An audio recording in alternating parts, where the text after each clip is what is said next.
Good evening mga lods. Laga tayo ng baka.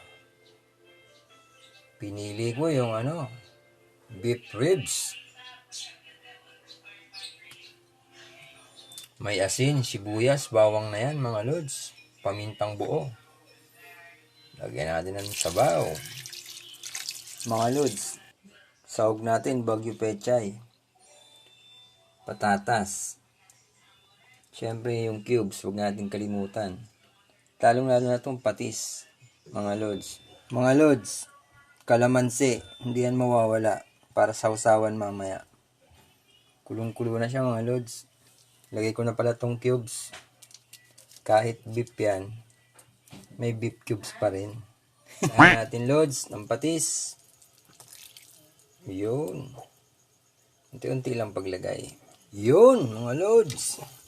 After 1.5 hours sa pagpapakulo, lumambot na din. Lagay na natin yung patatas, mga lods.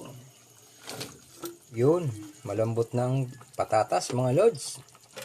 Sunod naman natin ilagay ang Bagyo Pechay. Sarap na yan, lods. Daming Bagyo Pechay yan. Para maraming gulay. Nawala na mga lods. Sa dami ng gulay. Nawala ang karne.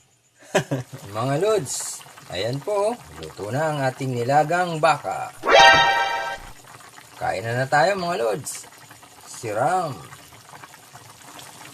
Halos inabot 2 oras mga lods. Bago natapos tong pagluluto.